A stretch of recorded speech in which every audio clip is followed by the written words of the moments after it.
Welcome everyone to the Open Mid Leaguecast. You can find us on anchor.fm/Open Mid Leaguecast as well as on iTunes, Spotify, Google Podcast, and on YouTube. Today with me is my constant co-host tvsonic, Let's get it. as well as yours truly, Razenkin. This is going to be a new pod Leaguecast. Sorry League for everyone out podcast. there. League podcast, right?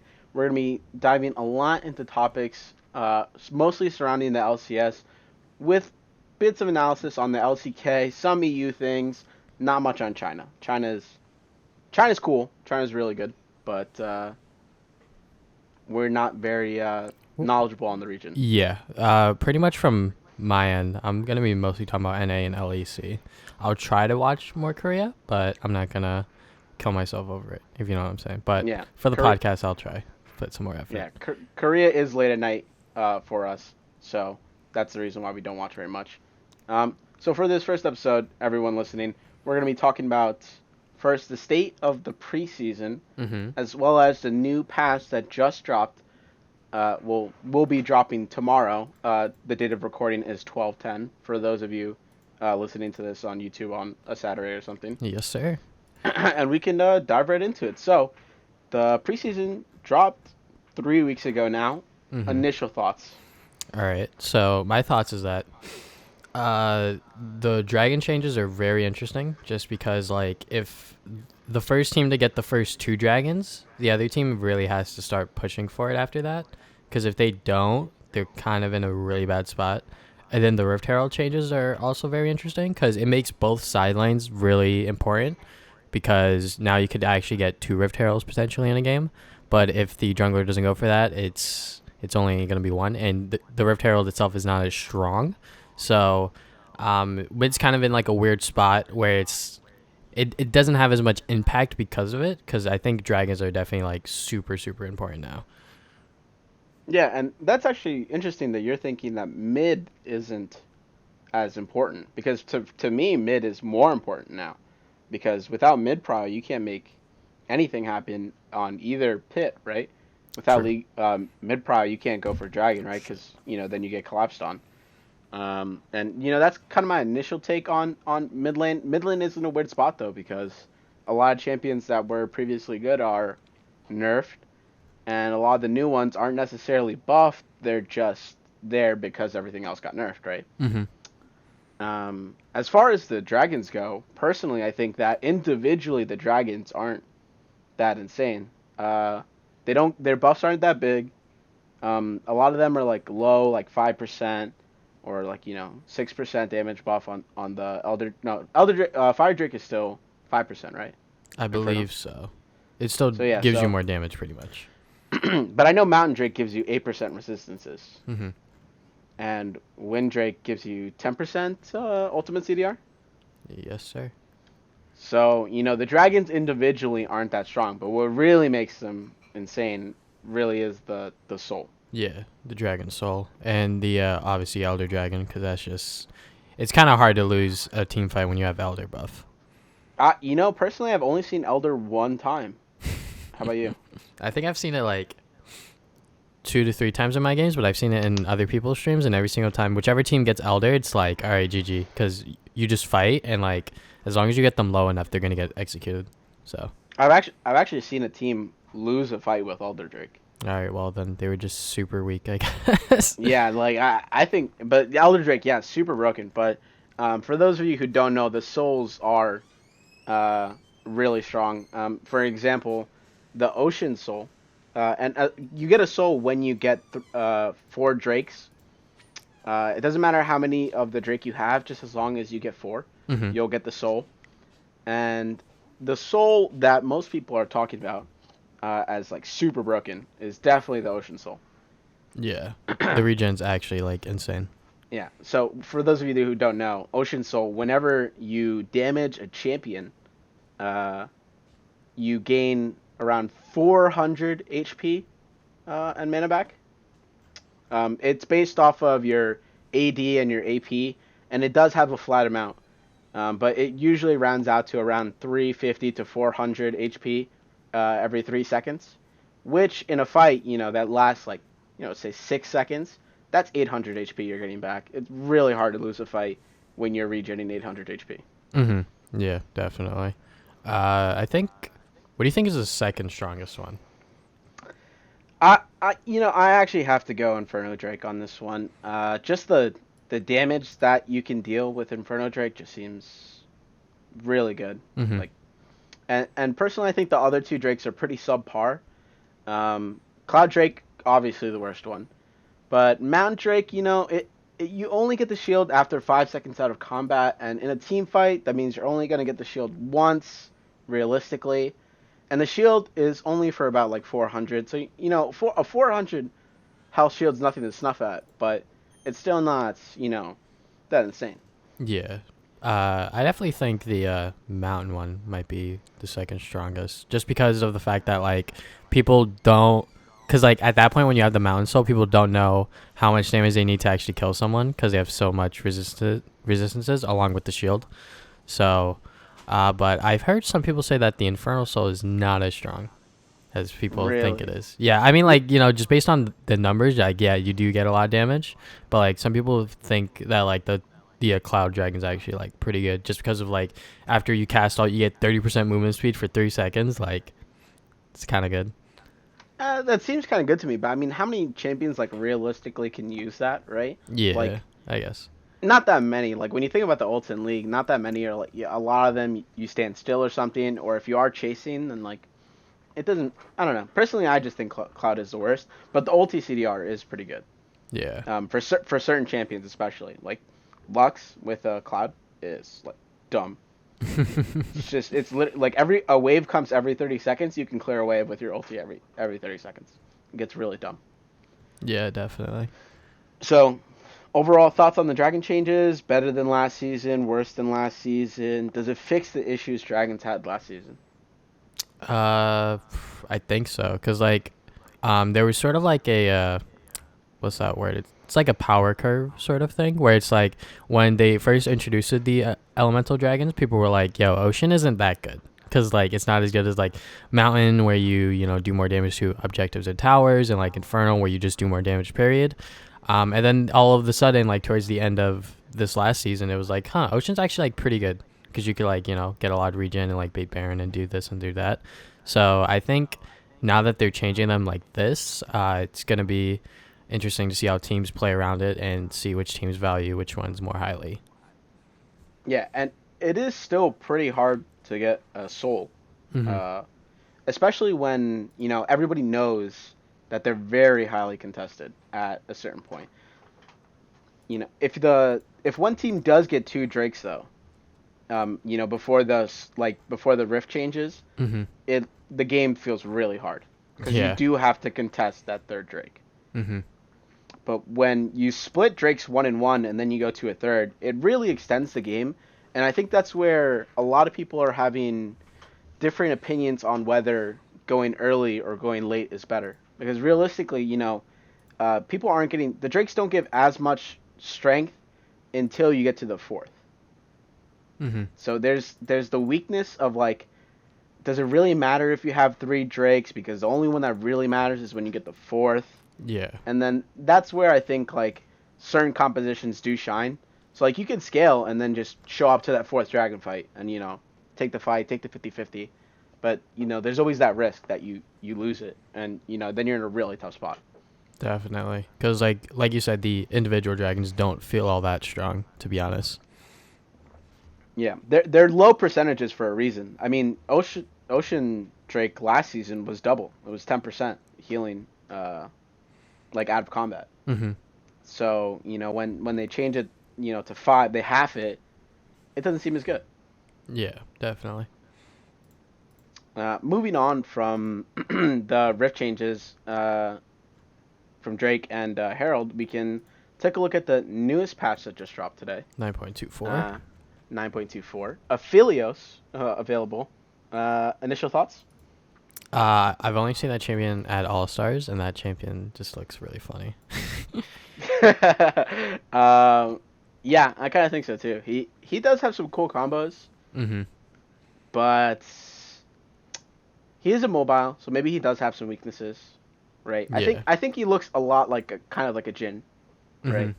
Definitely, But especially with how as, like they're doing like his kit as well. Like probably the most different marksman we've had in a while. I mean, like Senna just dropped, but like when it comes to like traditional like ADC marksmen, this is definitely one of the more unique ones.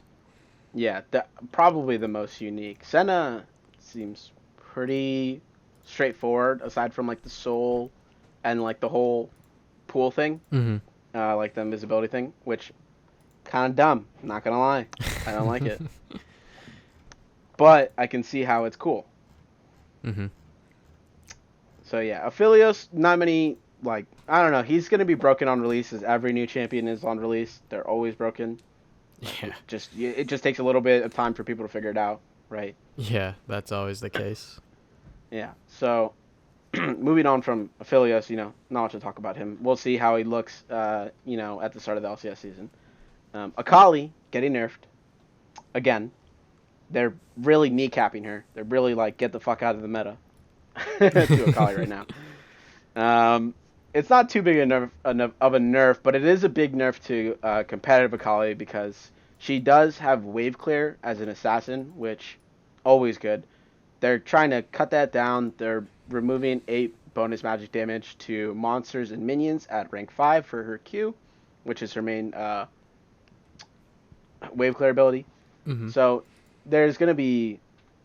This is basically going to make her a lot worse at roaming and matching. You can shove her in a lot more now, which for an assassin is always bad. It's not going to look great for Akali, I think. Yeah, I think she's gonna have a little less prio in competitive, but certain teams that really like to play around Akali and players that know how to play Akali really well, this probably won't affect them as much. But I think we're just gonna have to wait and see for the most part. Yeah.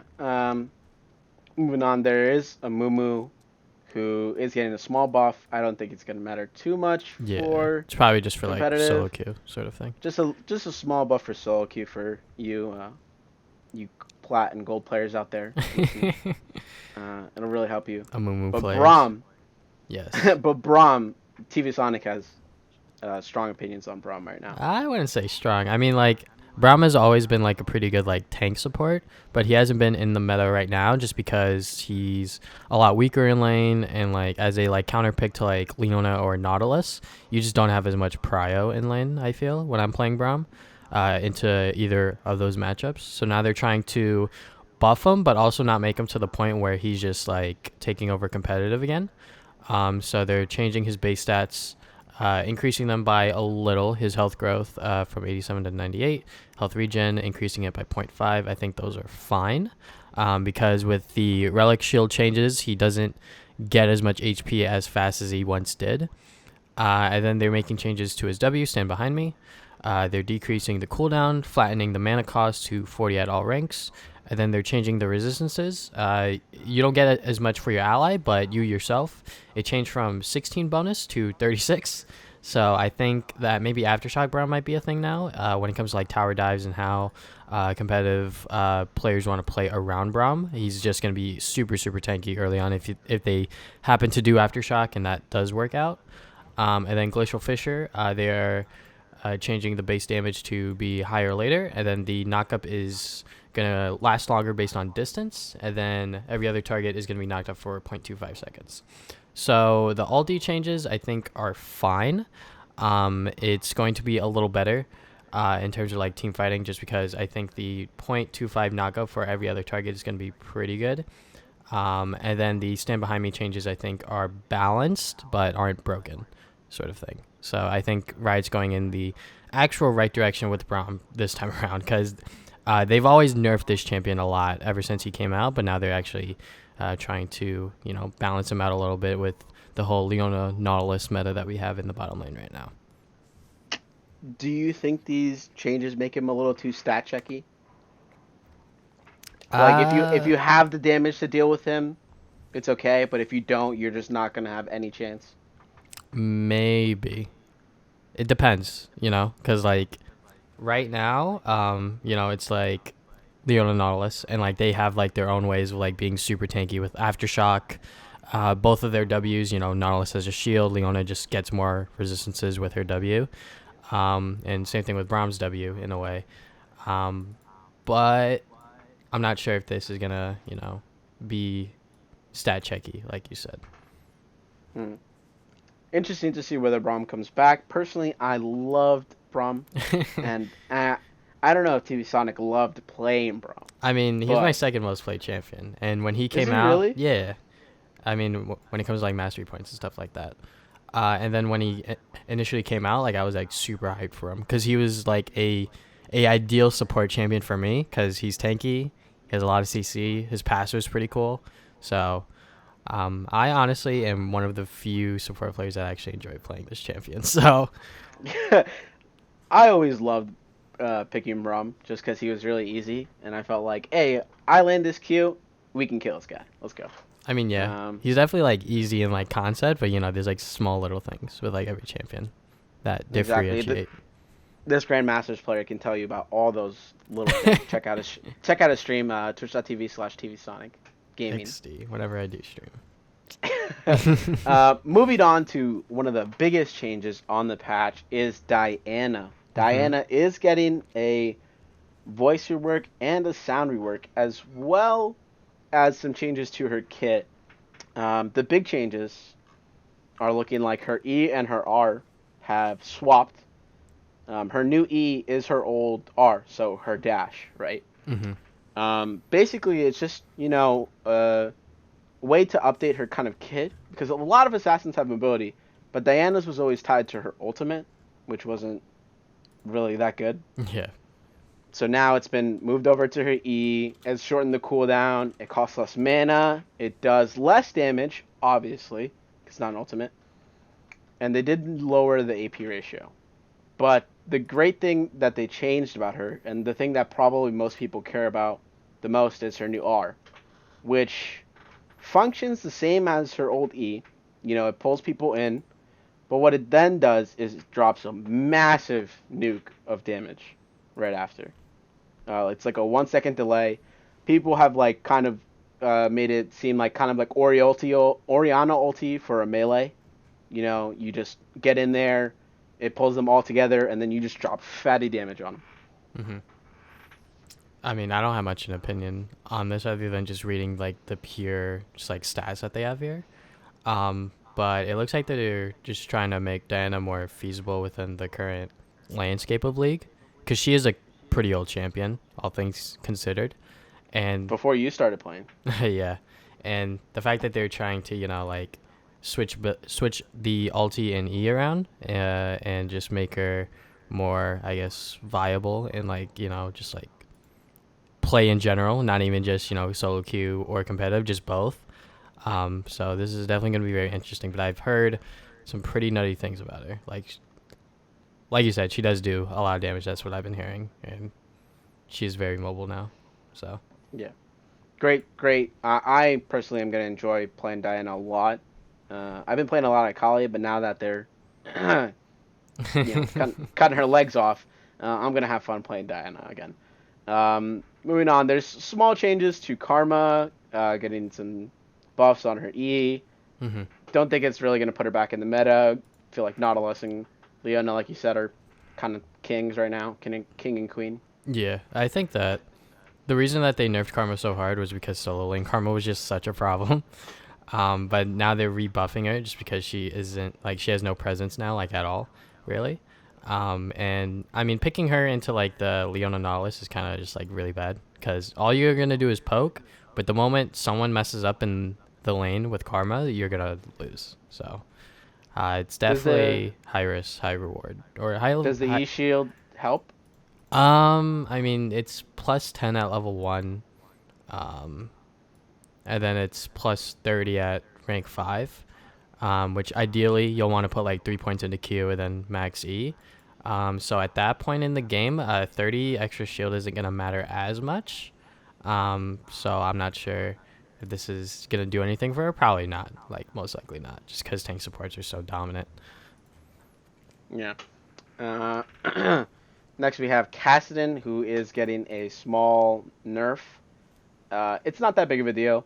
His early laning, they're trying to make weaker by making his Q cooldown longer, and they are nerfing his scaling on his W, which gives a lot of mana right now.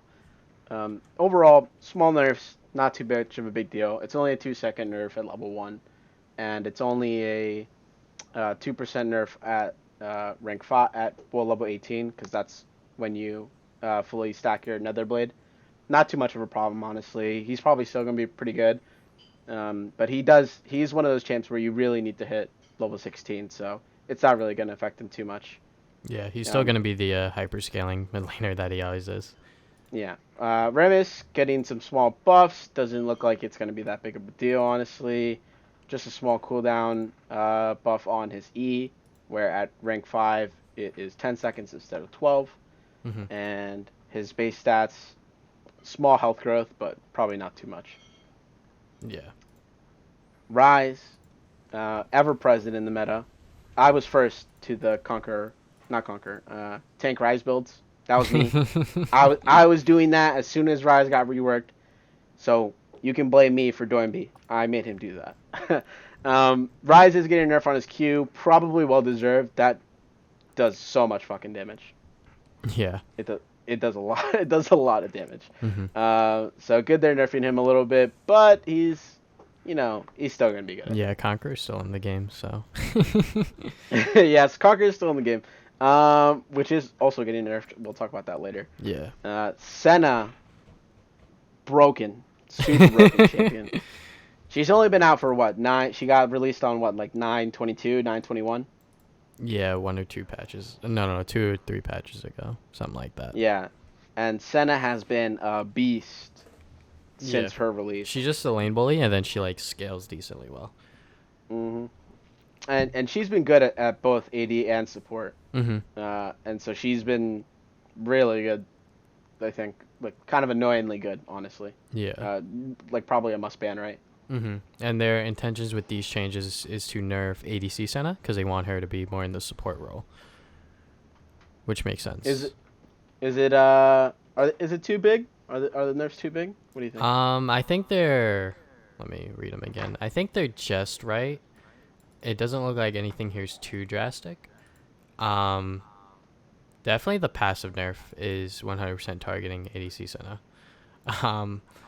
But I think she was definitely meant to be a support, but people were just playing her in both, and they realized that she is strong in both, so they just didn't care.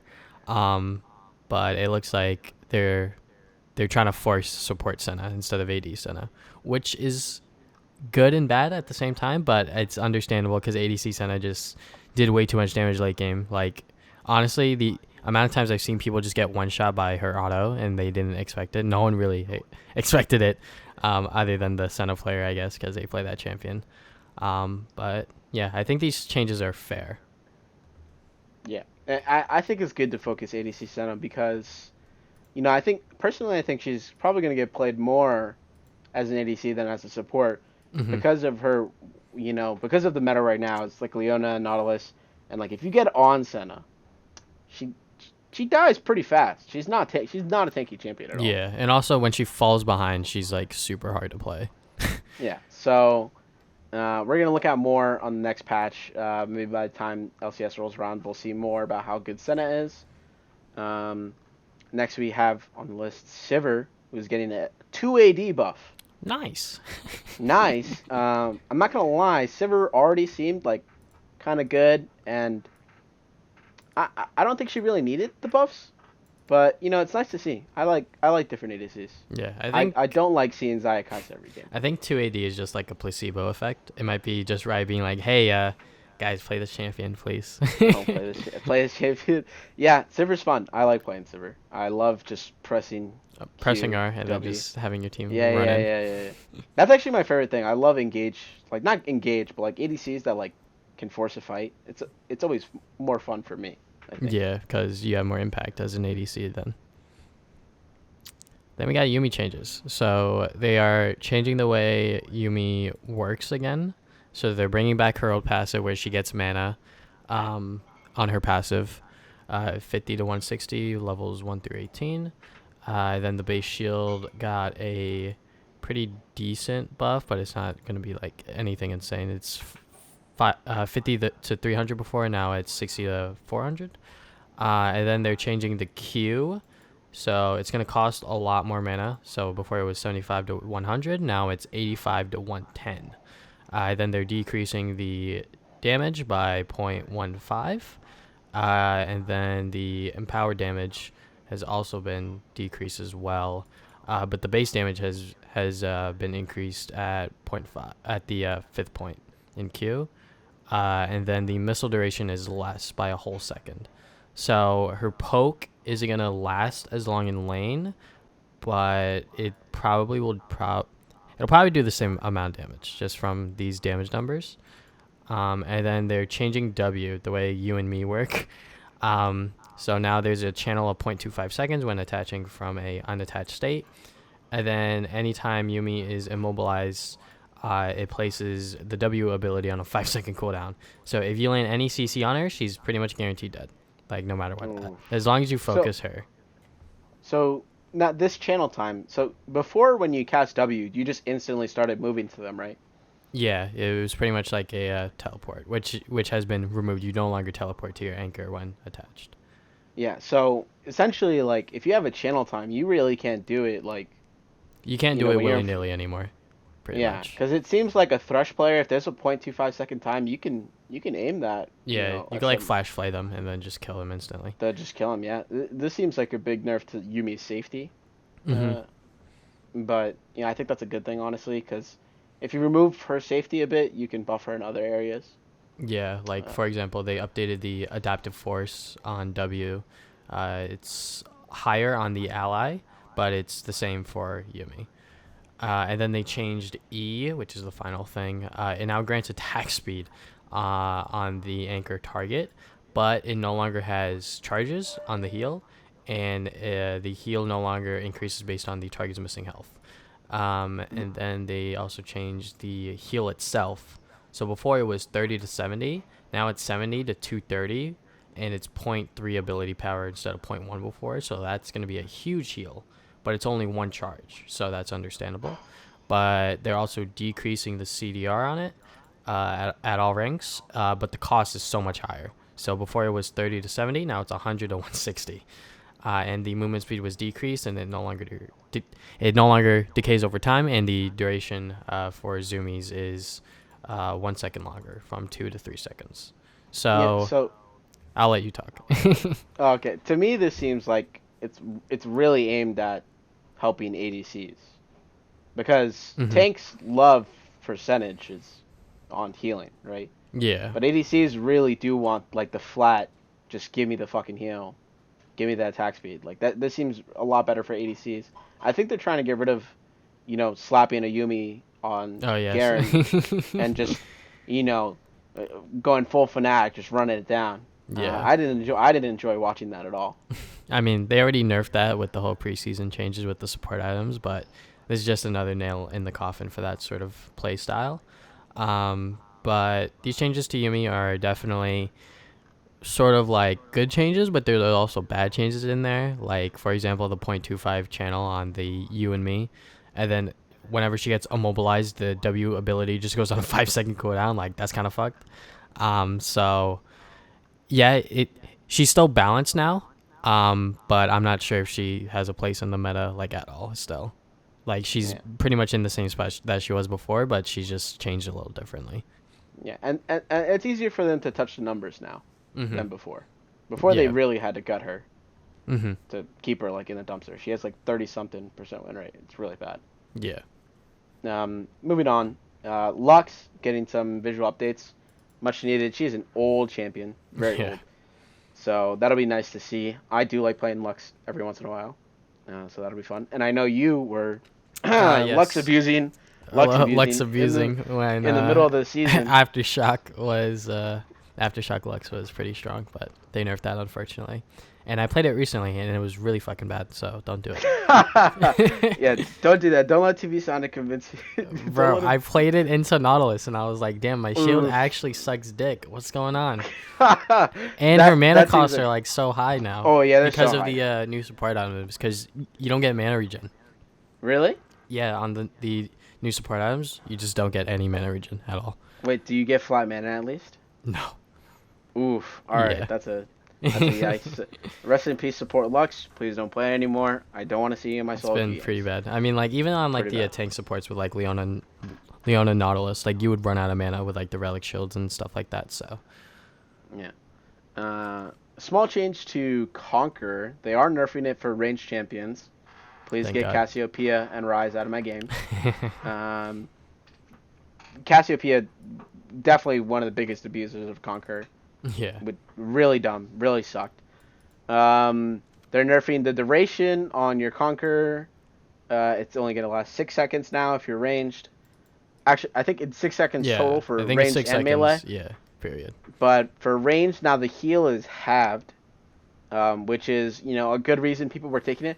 But a lot of people were taking it because it does give adaptive damage. It gives you 20 AP once you stack it up.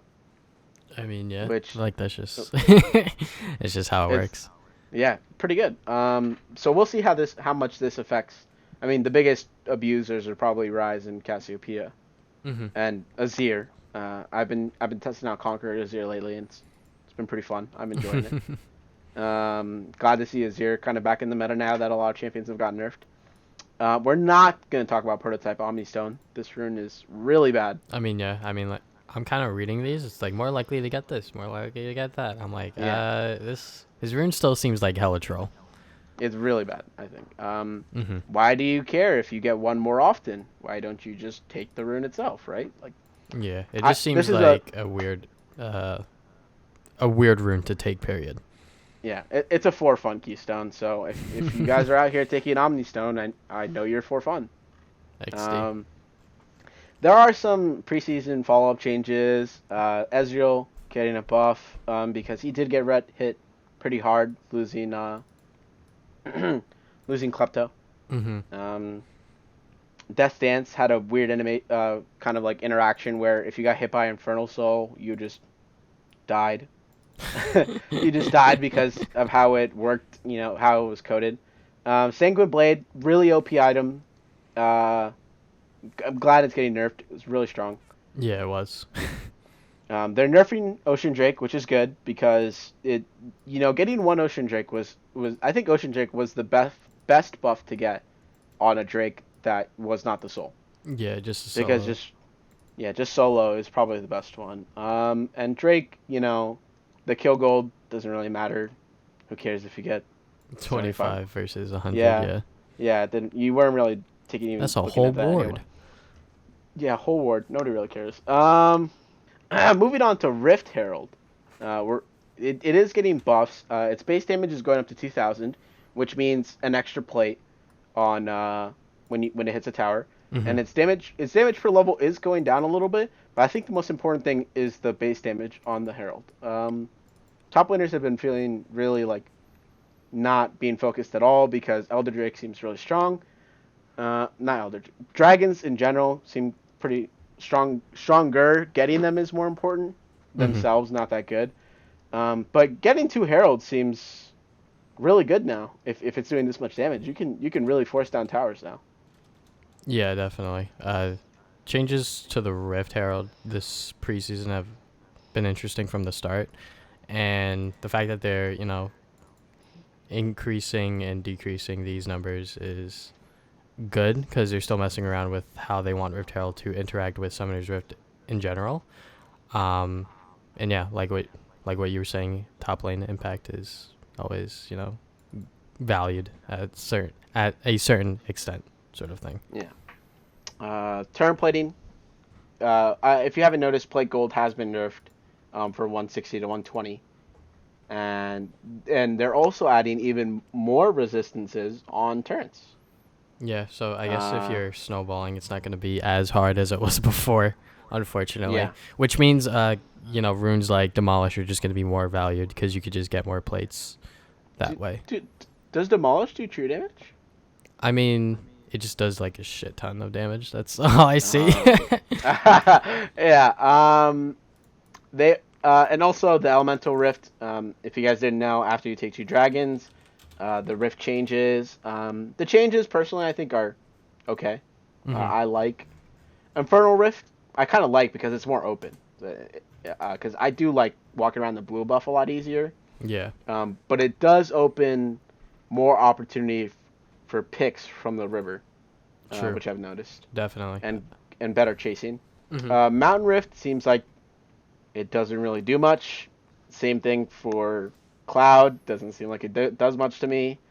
The two big ones I think are Inferno and Ocean map. Hmm. The Ocean map is scary. There's a lot of bushes. There's a lot of bushes, Yeah, and there's more bushes and there's more fruits around the map.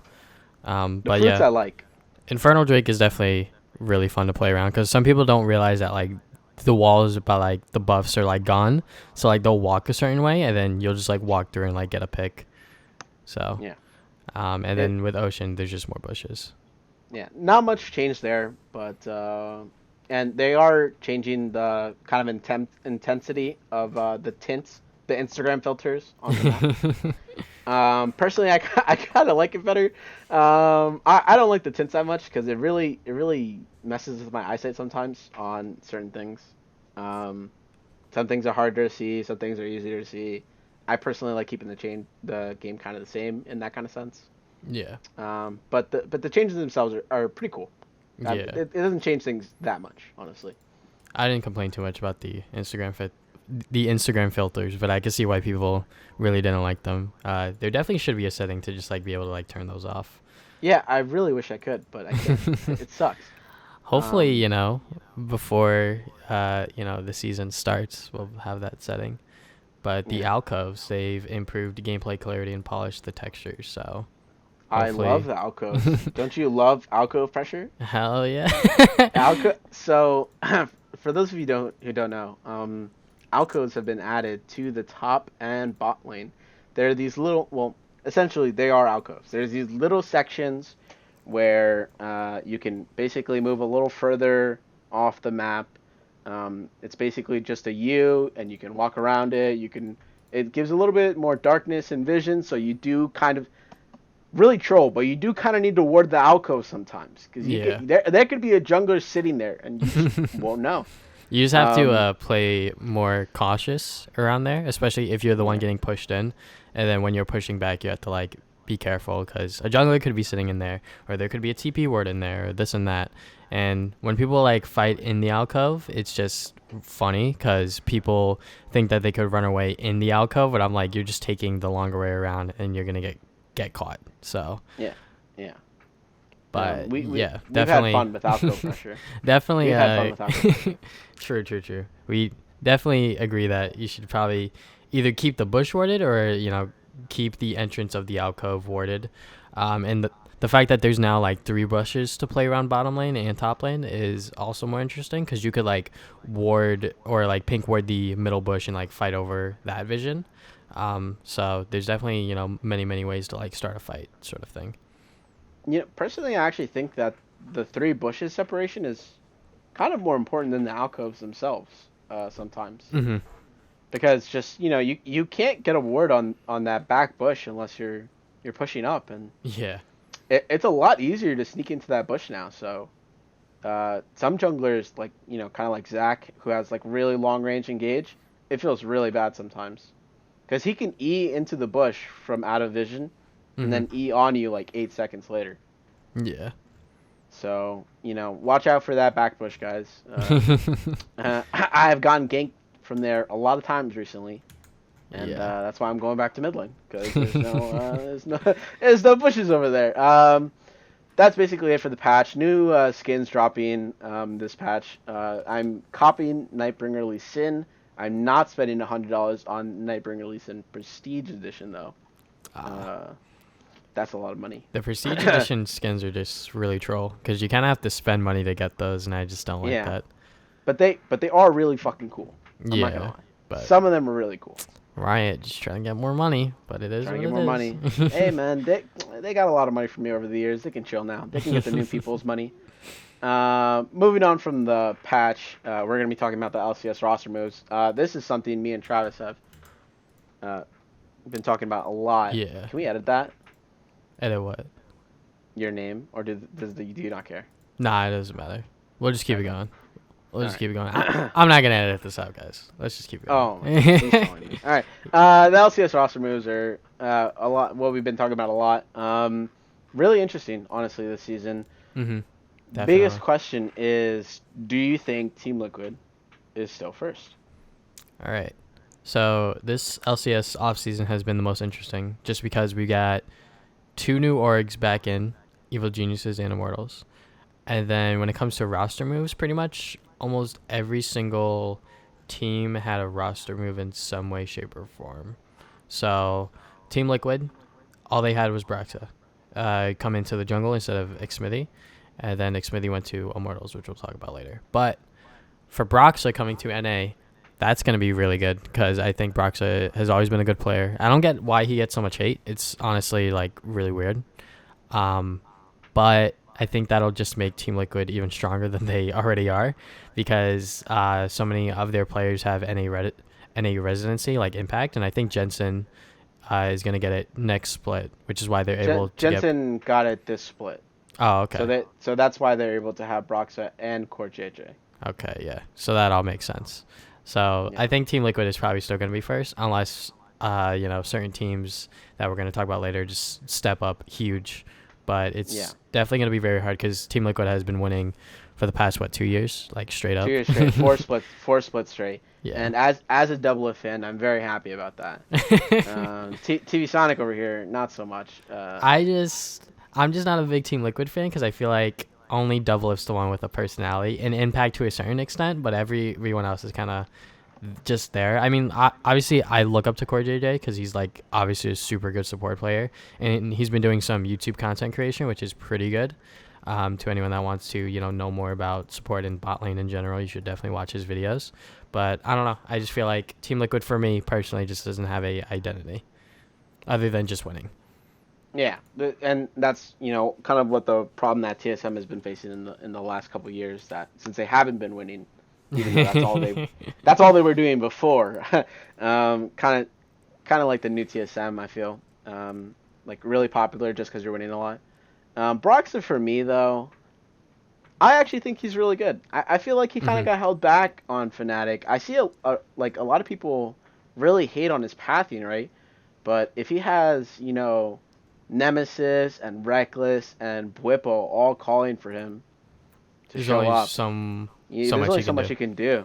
Yeah. Yeah. Watching some of the Worlds games, watching him sit bot lane for like a full minute just to guard his bot lane didn't Hmm. sit well with me.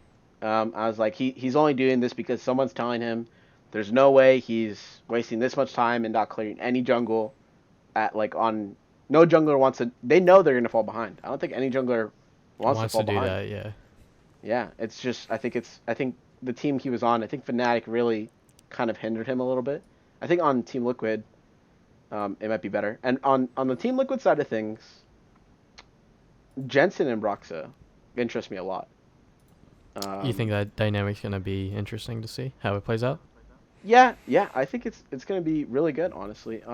Jensen, over his entire career, really hasn't had like a jungler he meshes with. He had Meteos at first, Hmm.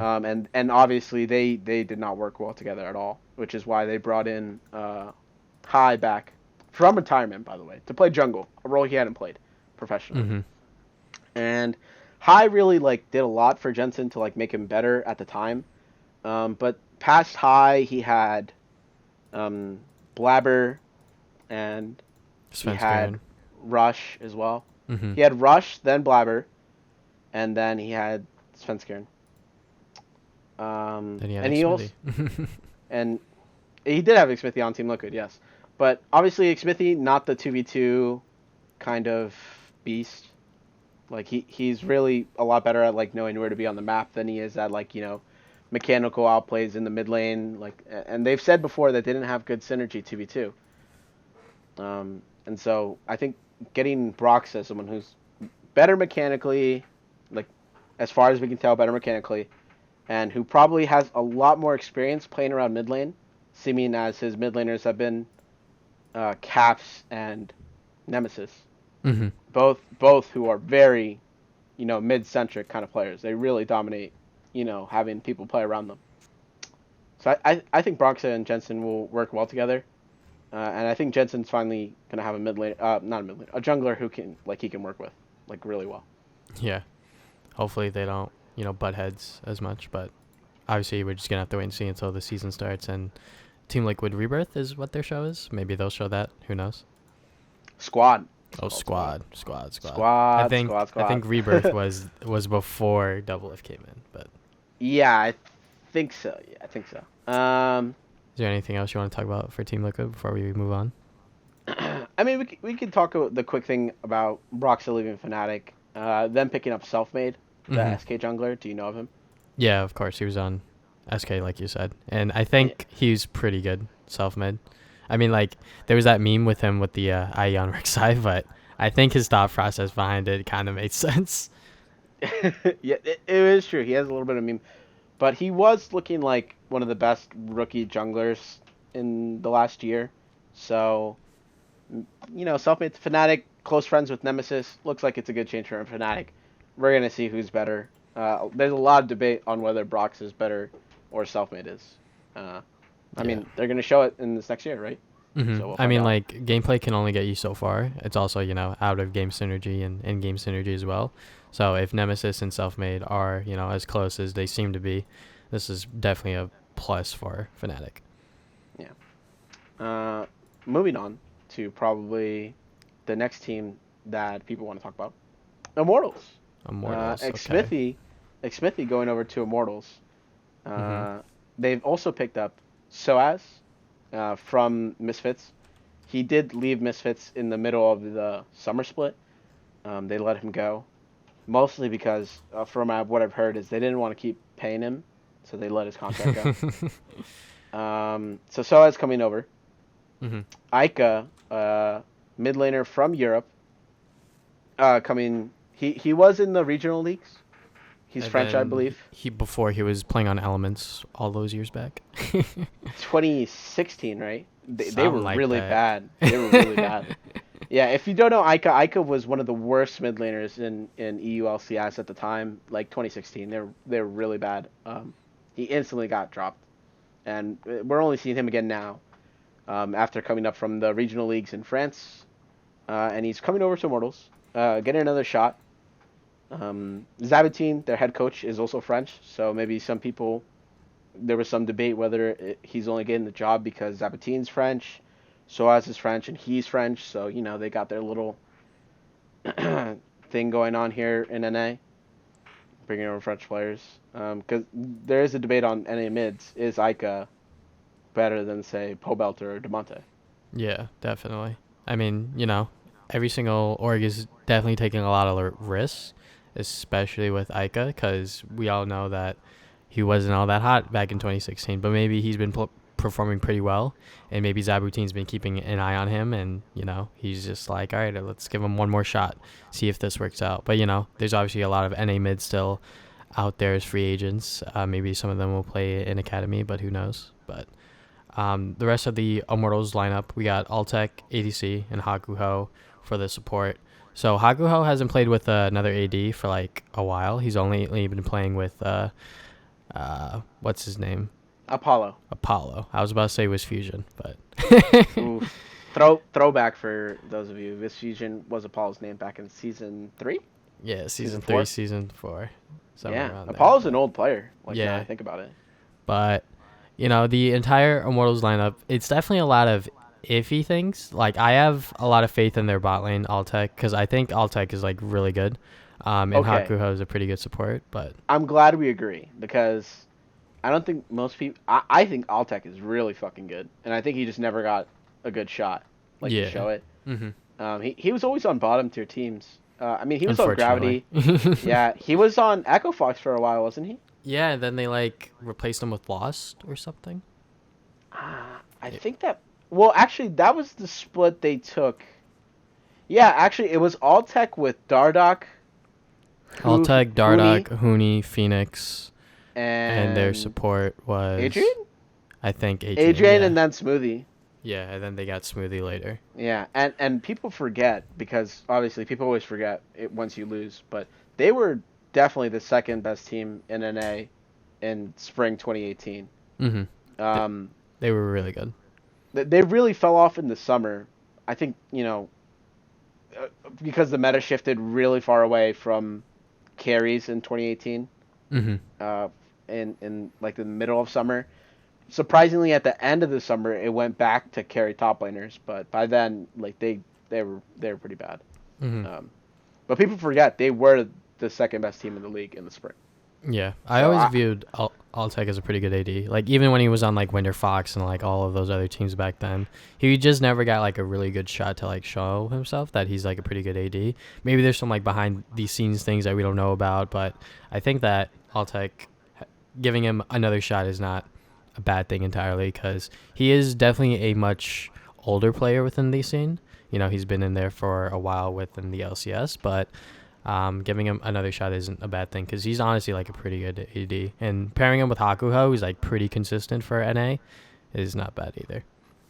yeah, and so and so as we haven't really talked about him, but Soaz is a good player. Like he had a rough time last year On on Misfits, yeah. Yeah, but I don't think it was his fault. I don't think I think a lot of the problems that came with Misfits came from Gorilla and Maxlor. Yeah, there were probably a lot of internal struggles within that Misfits squad, which is why Hans Sama left, probably, because he was like, I don't want to I do don't this want to deal with anymore. this anymore. Yeah, yeah, and apparently Misfits management does kind of suck. Mm-hmm.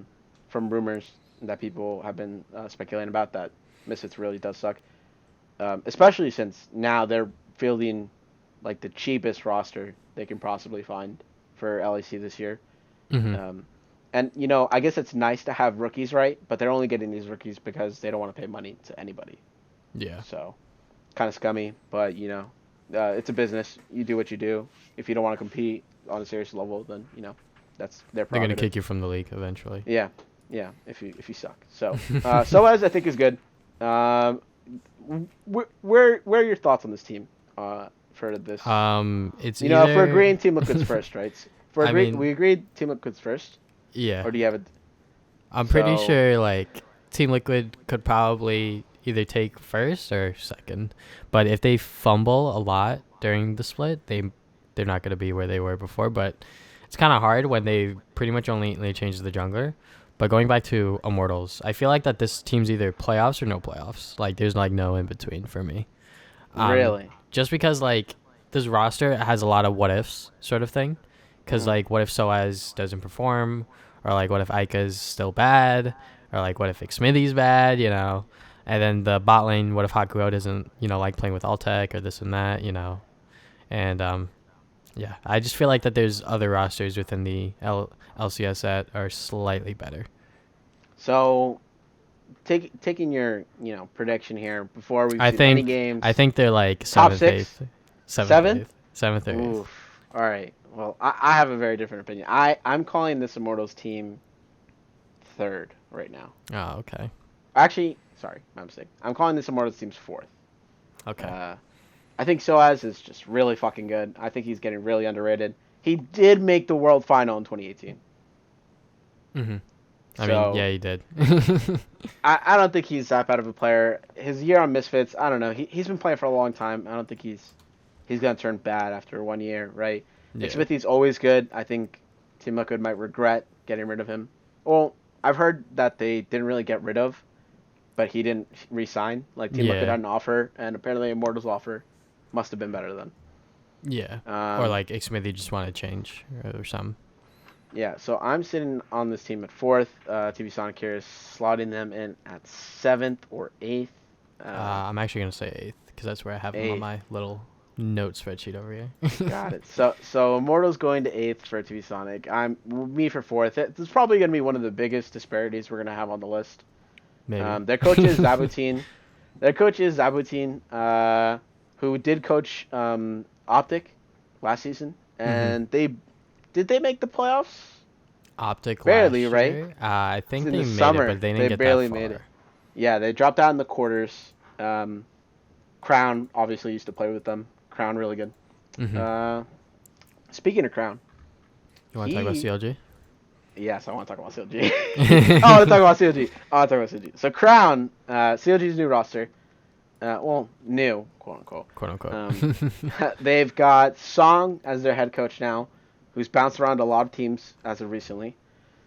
They've still got Rude in the top lane, Wiggly in the jungle, Crown, obviously not playing for CLG, Stixie at AD, and Smoothie at support. Initial thoughts. Initial thoughts. So there's a lot of debate whether these are upgrades or side grades, this and that. From Biofrost to Smoothie, I think that's pretty much the same, if not an upgrade, because both Smoothie and Biofrost have been both, sort of like shot caller supports, and they both have a very similar champ pool and play style. When it comes to Power Evil to Crown, I think that's definitely an upgrade. I think Crown was definitely one of the shining members on Optic last year, and moving him on to CLG will be a lot better for him, I think, because now he has a Korean top laner as well, so he could mesh with him, Ruin. So I think that this CLG roster will probably make playoffs, in my opinion. And also with Song, say what you will about Song, but I think Song is a pretty good coach, despite, his results not being as well as before with Immortals, where he made it all the way to the finals, and he hasn't been all the way to the final since, unfortunately. Yeah, kind of. So actually, didn't he make it in 2018? What? No, Scene? you're right. They didn't make they didn't make a final in 2018. Only in spring this last year, right? So yeah, Yeah. Song coming back. Maybe he'll fix CLG. I think it's really bad that they lost. CLG lost Irian, who went to Evil Geniuses. Mm-hmm. But as far as Smoothie and Bio, I think CLG really wanted someone more vocal than Bio. And I know Bio on his last 2 years at CLG has kind of become more of a shot caller, but I think he's still not he's still probably not as good as Smoothie is. Smoothie has a lot of experience under his belt. So I think that's the kind of direction that CLG wanted. They wanted a shot caller, and I think they wanted maybe a more flexible mid laner than PoE. Mm-hmm. Crown plays a lot of champions, and I think Yeah. I'm really high on Crown.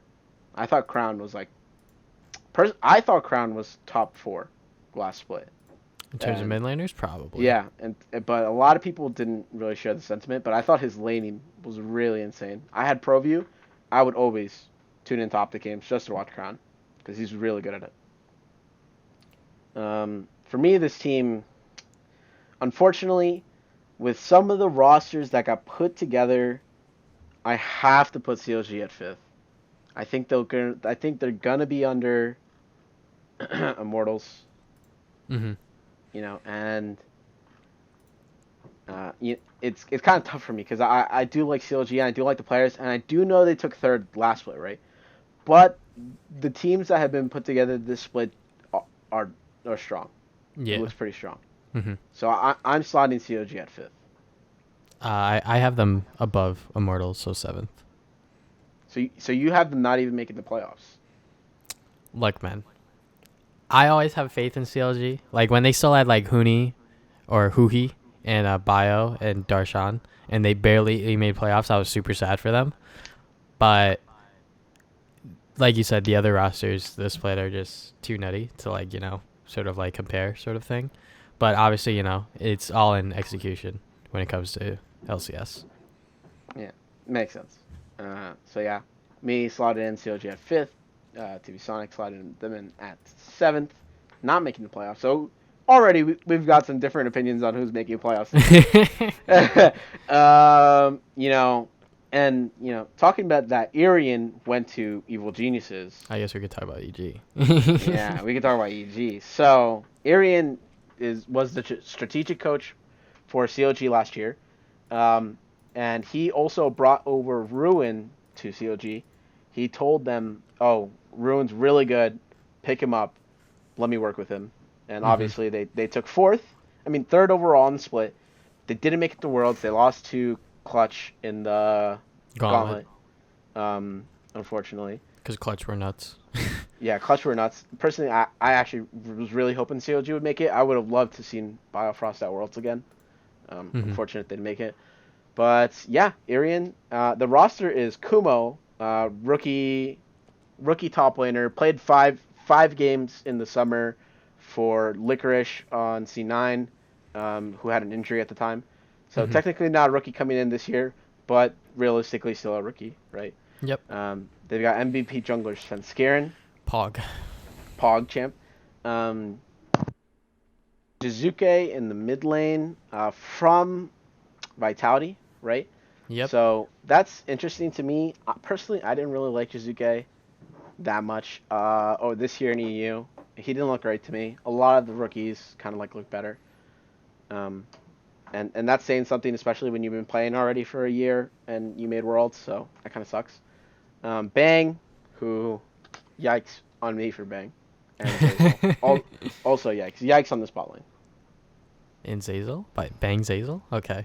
Bang Well, Zazel. I'm calling this a yikes, dude. I mean, Evil Geniuses, their whole thing, they're trying to obviously go for TL, and they're building this roster to compete against them, which on paper, obviously, once again, is not a bad idea. But with Bang as the AD, with how he performed on 100 Thieves, I'm not saying that he's the main reason why 100 Thieves collapsed last split. But Bang was definitely not playing to how he probably should have been. And I'm wondering that experience on 100 Thieves will help him in Evil Geniuses, because I think when he was on 100 Thieves, he was playing way too scared and giving his opponents way too much respect. And Amazing was kind of like, yo, you got to like play up and like, these guys aren't LCK players. These are fucking NA ADs, you know? So, but Bang Zazel, like, that's just a combination I don't think anyone really expected. And Zazel as a support, like, I think he's decent. I don't think he's great, but I think he has a good idea as to how he wants to play the game and how the game should be played. And pairing him up with Svenskeren and Kumo, I think will help Zazel a lot. So there's that familiar aspect for this roster for him. And Svenskeren, he's just a really good jungler. Like, I don't know why people doubted him after the TSM days. Like, despite, TSM not making it out of groups with that roster, like, Svenskeren was always a really, really good player. And Kumo, like, the short time that he showed on LCS stage was very, very good for him. And I think that he is going to be able to compete against the other top laners in the league. And Jizuke, like you said, there's definitely a lot of question marks around Jizuke, just because last split in the summer, Jizuke was not playing well at all. He was really, really bad. But I wonder if that's going to change for this upcoming split with this new roster, new team for him. Yeah. See, where I'm coming down on Bang and Zazel is that personally, and this is just a personal thing, I think Zazel is worse at laning than Afromoon. And Bang wasn't able to do almost anything with Afromoon lane, right? Mm-hmm. So to me, this bot lane is a really big like letdown, honestly. And I get the picking up Jizuke from EU. Maybe he didn't get his fair shake. Maybe he wasn't, he just had a rough split. But I don't think Jizuke is gonna pop off or anything. I think that the mid laners are like, he's not gonna be the worst, but I don't think he's gonna be anywhere near what people like want him to be for this team. Kumo, rookie, maybe he does well, maybe he doesn't. It's 50-50 on my part. But Sven, I think, is like in a shitty situation. I think Sven should be on like a contender team. I don't think this team's gonna contend at all. Hey man, maybe EG just threw him a bag and he was like, "All right, well, let's see what this roster looks like." And Well, then, it was a trade. It was a trade, so oh, he didn't okay, get any money. He's still on his C9 contract. oh, okay. So I think Sven is kind of just forced to be here. I don't think he's gonna have a good time, right? That's just Uh, my idea. I mean, we're just gonna have to wait and see. Maybe EG will actually smurf, which I do think they have the potential to, which is why I slot them in 1, 2, 3, fifth. I slot them in fifth. So you're calling them fifth, okay? Yeah. I actually have them at eighth. Oof. I think Svenskeren cannot carry this team. I think Zazel's gonna get really kind of exposed on EG. I think people are gonna realize that he's not that good, and I've never been a fan of Zazel, honestly. I've always thought he's been pretty bad, and that he's just like kind of getting carried by his team, carried by the coaching staff. I don't think it's for me. I don't think they're gonna be that good. I think they're gonna be eighth. And they could say they want to contend, but if they really wanted to contend, would they have Jizuke? I don't think so. Hey man, who knows? Maybe Jizuke will smurf like he did last year during the Yeah, spring. yeah. Maybe he smurfs. Maybe he smurfs. Just I'm calling it in at an eighth. All right. So you have them at fifth, right? Yeah. Fifth. So odd. um, moving on What team to do you want to talk about next? Just Cloud pick one. Nine, All right, we obviously, can talk about right? C9. Since C9, Coach Reaper still, obviously. Mm-hmm. Licorice back in the top lane. Blabber jungle moved up from academy. Niski at mid lane, still. Sven and Vulcan. Okay, so they replaced the bot lane because supposedly after Worlds, there were a couple of players that were like, we don't want to play with this bot lane, or like they don't want to play with Sneaky, or this and that, which we could talk about for a little bit. But Sven Vulcan, they've been in Korea for like, I think like 2-3 weeks now, something like that. And they both hit like 1K LP already on the solo queue ladder, which is pretty good. And they've been grinding and trying to build synergy and just, trying to get, a good foundation as to how they want to play the bot lane, which is really, really good. So I think that overall, like, is this a upgrade over Sneaky and Zazel on paper? Yeah. But will they play out as well? And with Reaper still being the coach, I think that this is definitely like a upgrade overall. But Blabber in the jungle is definitely the big question mark I have. Okay. I see. This is where like I seem kind of crazy, right? All right, Because bro. Lay it of on me. the changes. You know, Cloud Nine, I think, is looking like the problem with me is that Sven did not have a great year. Not had a great 2 years. So Mm-hmm. for the last 2 years, he has not looked good at all, basically. Vulcan, I think is really good. I think Vulcan's really good, but this team just doesn't like mesh well with me. Okay. I think Blabber's getting like really overhyped. You know, the the reason like he has these good early games, right? You get good early games, but then it's like solo queue. He like loses his brain and then he starts like running it down on stage. Like it's not a good look if you're running it down after like 20 minutes on stage, right? And Mm-hmm. and my thing is, who's the shot caller on this team? Who's calling the shots? Because it was Zazel before, and maybe Vulcan's gonna come step in and do that. But he's only in his second year. Uh, I think Niski, he was really good last split, but it was a really different mid meta. Like the mid meta is very different from then to now, and Niski didn't look great on anything that wasn't like a melee kind of mage, right? He Mm-hmm. looked really bad on other things.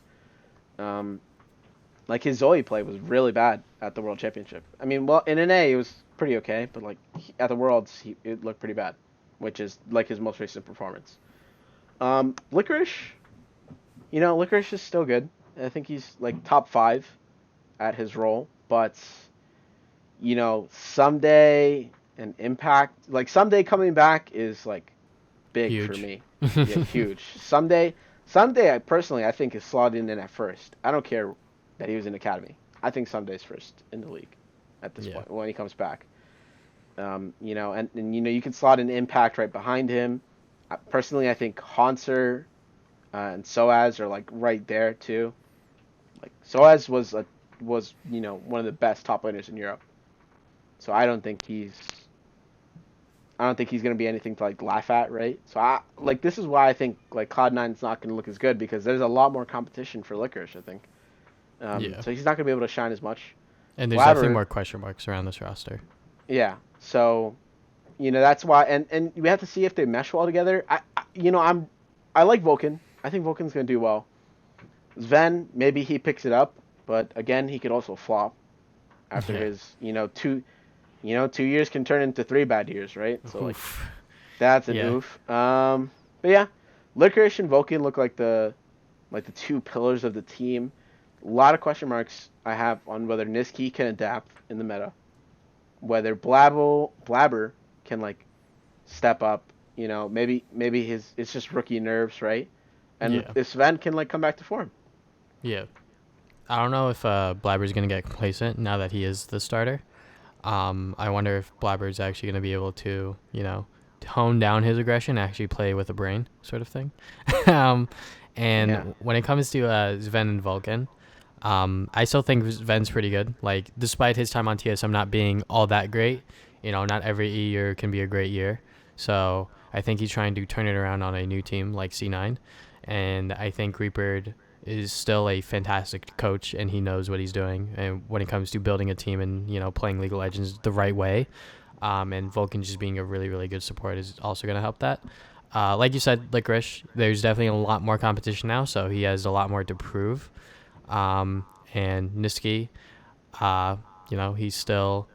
I still think he's a pretty good mid laner, but like you said, if the meta is changing like you say it is, it's probably going to be a little rough for him. Yeah. So where do you slot in this team at then? Personally, I actually have him at 4th, right above EG. 4th. Okay. So for me, I have them at 6th. Okay. Barely making the playoffs. Barely making the playoffs? I don't know, Barely man. making the C9 playoffs. always make playoffs. No, I know, but they're still making it on my list. They're still making it, but they're just, they're not. I don't think they're gonna look good compared to the competition. I think there's a lot more competition, and they're not gonna stand up, right? Yeah, I could see where your point is. Yeah. So let's go to 100 Thieves because we're 100 talking about Thieves. someday. Yeah, someday coming back is huge, massive, huge. Mm-hmm. We forget that this 100 Thieves team in 2018, spring, right? We're not gonna talk about summer, but spring, they did finish 2nd. There was some controversy whether Echo Fox was better than them at the time. But it's 50-50. They did end 2nd, so someday coming back looks like the best top laner in the league again. I just don't think his year in academy or his split in academy is gonna matter that much. Yeah. He's not benched for like performance reasons. It's purely because they had no other option. Ryu. Yeah, they had no other option. They needed Ryu. So Sunday coming in really good, I think. Meteos coming back. Meteos, really good jungler, stuck on Optic Prison last year. Cody Sun coming back. Proud to say my boy is back. Cody Pog. And Stunt getting his shot again. I think Stunt is going to surprise a lot of people. Yeah, I think Stunt if they don't know who he is. Yeah. Stunt before, he was like hopping between teams, and then when he got his chance on FlyQuest, he kind of fumbled a little. And then he was stuck in Academy for a bit, and then 100 Thieves finally gave him an opportunity to start again. And then we obviously have Ryoma. So when the rumors were coming out that they were gonna get a OCE mid, I was like, like that's gonna be a little iffy. But Papa Smithy's explanation and the fact that Papa Smithy is the general manager for this team, I think is very good, along with Zik coming in for coaching. Like, despite what happened at TSM last year with Zik, I think that wasn't entirely his fault as to why that team fumbled. I think Zik is still a very smart coach, and with this roster that pretty much is almost the same as it was when they went it all the way to the finals during the spring, I think is going to be very good because they already have almost that pre-built synergy, and now they're in Europe practicing as a team, trying to get better and just play EU solo queue. So yeah, and I think Aphromoo, a lot of people said his shot calling was great, right? But I think him falling off mechanically was maybe a little bit too much, and that's why I think getting someone like Stunt is really good for the team, because he is definitely someone who's really mechanically good. I think at some point he had like 3 accounts in top 10 challenger. Yeah, Stunt's a solo queue god when it comes to solo beast player. Really good friends with Cody Sun also. They used to play together on a team. Well, actually, they played on 100 Thieves Academy. They're just really good friends. So yeah, they're really good friends. So I'm excited to see Cody and Stunt play. I think they're going to be a really good bot lane. I think my biggest question mark is whether Ryoma is better than, say, Ryu. Yeah. So I don't think other mid. Yeah, I don't think it matters like too much, like, because Ryu fulfilled the job they needed, right? Like he made them, and they made it to finals with Ryu. So I think this team with like Ryoma, funny that they're kind of similar in name. If he can like show up, be like fifth best mid. I don't know where he's gonna land. I don't really know anything about him. But if he comes in and he's like middle of the pack, I think this team, like the side lanes, are really gonna carry Yeah. this I team. And mean, jungle, Meteos is always good. I'm a 100 Thieves fan, but, someday is super, super good. Yeah. And I really like that initial roster that they built for 100 Thieves with Ryu and Afro. But after the spring, they kind of like boomed the whole roster. Yeah. And then they had like, what's that AD's name? I forget. Uh, Rikara. yeah, they had Rikara in AD. And then, Anda in jungle. And then they went to Worlds based off points. And then they fumbled at Worlds. And it was like, huh. Really bad. I Yeah. kind of saw that one coming, this and that. And then this past year was kind of just like a mishmash as to like what they were trying to do with the roster. But now that they're, getting back the pieces that once worked before, especially with Meteos and Someday, I think that that's very important because I think Meteos has a much more vocal voice than people give him credit for, because I think Meteos has a really, really good idea as to how the game should be played. And, just having really good side lanes like Someday and Cody Sun and Stunt, I think that those are really good side lanes. And I think Meteos and Ryoma have been duoing ever since it was officially announced that Ryoma was going to be the mid laner. I think they're probably gonna have pretty good synergy once the split finally does come around. Yeah. I don't know if Ryoma is a shot call at all, but I know Cody is very vocal on how he wants to play the game, and Meteos is also very vocal on how he wants to play the game. So Mm-hmm. I don't think they're gonna have shot calling issues because Meteos is experienced, and Cody and Someday know how they want to play around their lanes. Mm-hmm. Um, Stunt's like the big question mark whether he's gonna like speak up and be the shot caller or anything like that. But I think he's kind of like a Biofrost for me. He's just really good mechanically, and like he's gonna come in and do some good plays, and maybe he'll shot call at some point in the future. But for right now, I think he's gonna be fine not needing to shot call. Yeah. So mm, I think he had a much more vocal voice on 100 Thieves Academy, so I think that'll definitely play a role into the new 100 Thieves roster. He might be the actual shot caller, or like the more vocal player than the yeah, others. we're gonna have to wait and see. Yeah. For me personally, I'm slotting this team in at third, actually. Yeah, same. I actually have them at third too. Despite Oh, me the first being one we've agreed on. despite me being a huge 100 Thieves fan, I think that they're going to be third because I think TL is going to be probably still really good, along with another team that are placed above them. Talking about another good team, do you want to take it over to Mr. TSM? Yes, sir. So I TSM! guess I'll lead this because I'm honestly really, really hyped for this roster. You really hyped? Yeah, because I like, despite what people say about Dardoch, like Dardoch is honestly a really gifted player. Like he's super good in the jungle, and I think he's matured a lot since his Team Liquid days and even his Echo Fox days. Um, I think Dardoch's honestly just gonna smurf on this roster, especially with the mid laner like Bjergsen. Really, really solid. Even if he hasn't been winning as much as he was before, I think Bjergsen's still like really, really, really, really good, and he wants to win. And they got a new bot lane, Kabi and Biofrost. So they got Bio back. So they already have that pre-built synergy with their mid laner Bjergsen. And then Kabi is just a really, really solid AD. I don't think there's anything necessarily wrong with him. Even when he was on Splice with like all of those like really like bad rosters, I think that he was like the one saving grace for those teams. And Broken Blade is still a question mark for me because during the spring, he was straight up smurfing, like without a doubt. Like he was really, really good. Like definitely top two, top laners during the spring, which is why he was so good within the spring finals. But when summer came around, it just seemed like that he was just not that good anymore. But Yeah. their new Do you, coach, Peter Zhang, despite what people are new, saying, new quote unquote. He was there last split.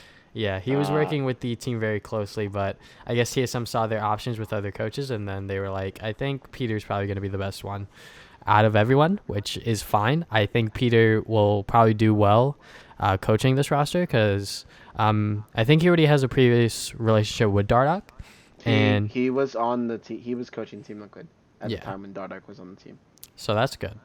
And I think Peter knows how TSM wants to play and how Bjergsen wants things to be handled and this and that. So I'm honestly pretty hyped for this roster, especially just for Dardoch, honestly, because Dardoch hasn't been in the LCS Yeah, since Echo yeah. Fox. I, So, I'm hyped to see Dardoch too.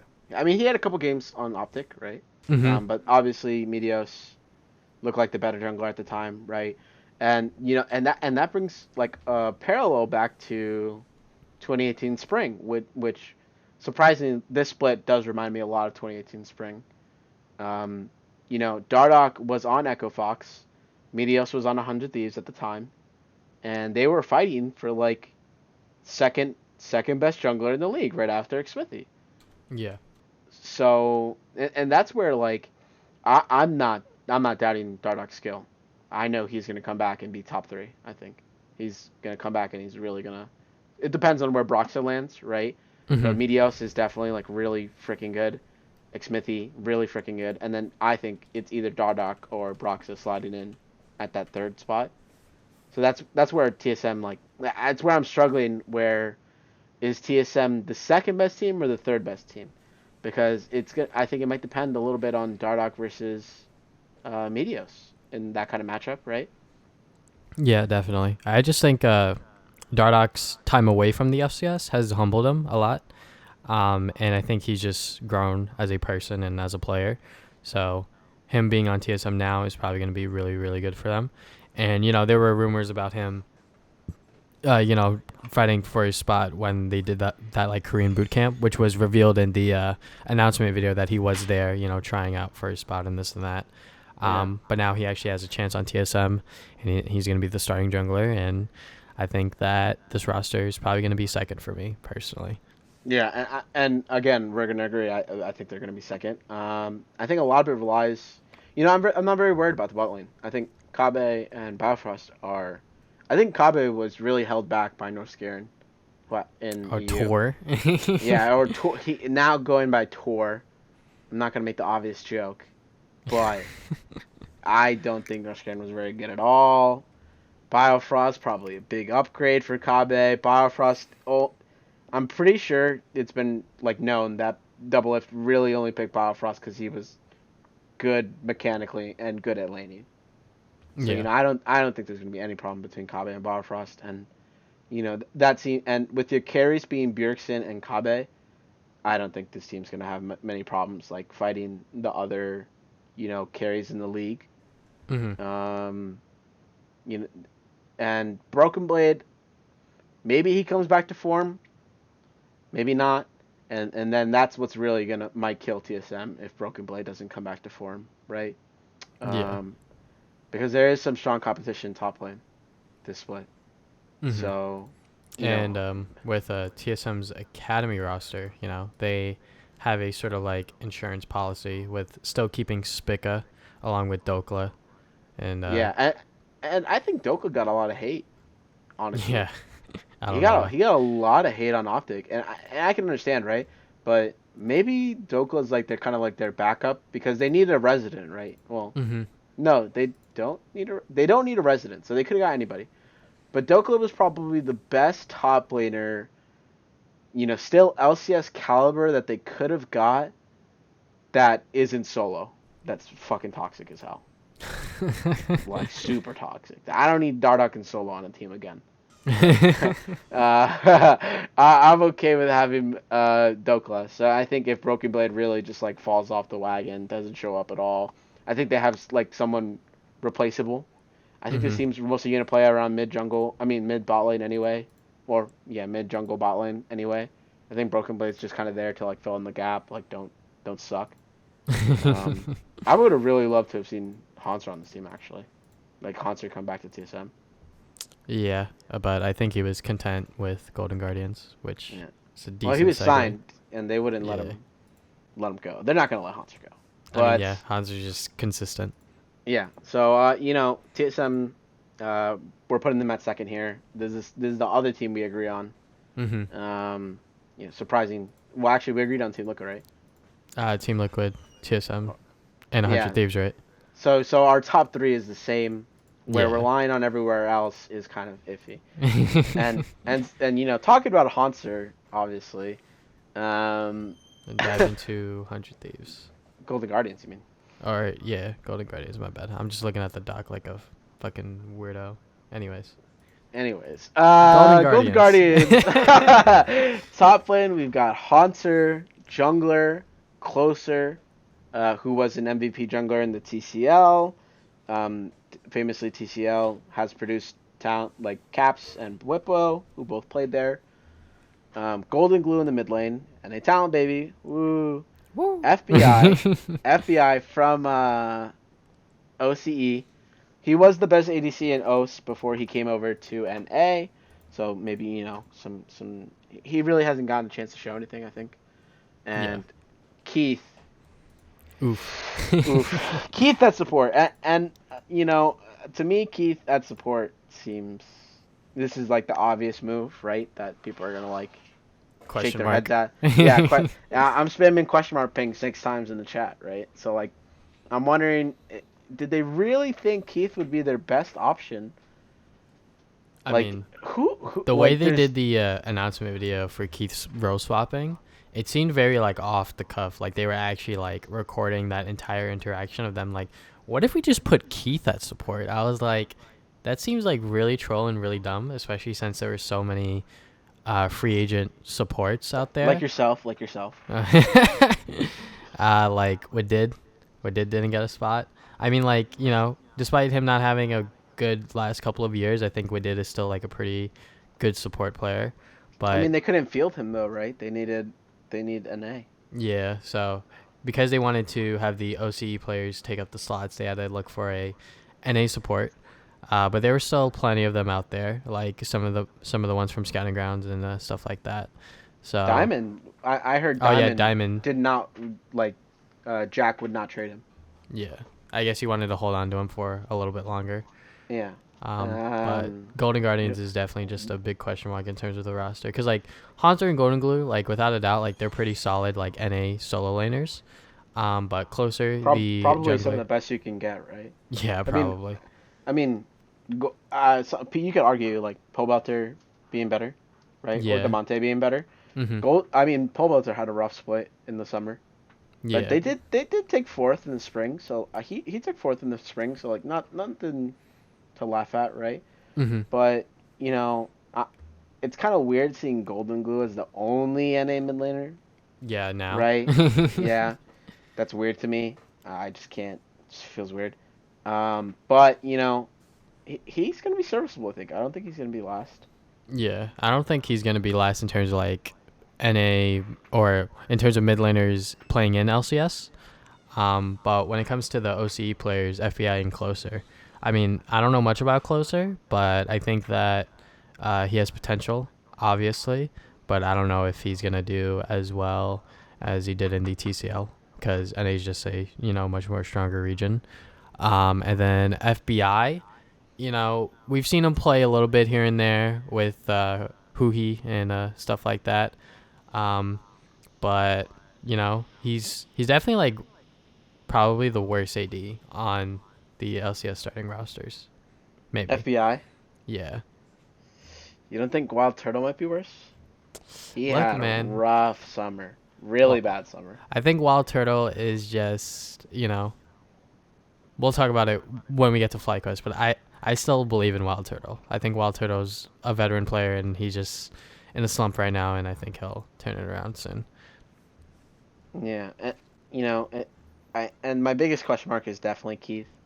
Yeah, Keith on support. Is he gonna show up? Are we gonna see anything from this team? Mm-hmm. I know It's that hard. they said that they did a boot camp in Korea for Keith, along with FBI, so they could practice synergy, do this, do that, But like, how much time does he actually need to get really good at support? Because he's been playing AD for ever, and when you switch to, I mean, it's the same lane, but it's a different role.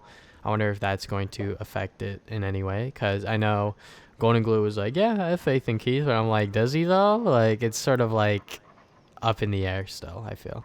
Yeah, and I mean, remember Steelback from Fnatic? Of course. He's role swapping to support, and he actually, everyone who's been talking about him has said that he is actually like a 10 times better support than he ever was in AD carry. That's very interesting. Yeah, so that's at least a rumor people are hearing over in Europe. So maybe the Keith move is PogChamp, maybe. But based on based on the teams, based on the teams in the league, I can't, in good faith, put them any higher than. Anywhere above last. No, actually, no. I have them at ninth. Oof. All right, I guess FlyQuest might I'm be your assuming last you place, have bro. them at. You have them at 10th. Yeah, I have them at 10th because I don't have a lot of like solid things to really say other than the solo laners, but like team cohesion, the bot lane entirely. Like there's just too many question marks for me to put them anywhere above 10th, unfortunately. Okay, so I think this is a good way to contrast our bottom two teams that we have. I'm assuming you have in FlyQuest at ninth then. Yes, sir. So we could talk about So we could talk FlyQuest. about this kind of matchup thing that's going on because I think that Haunter.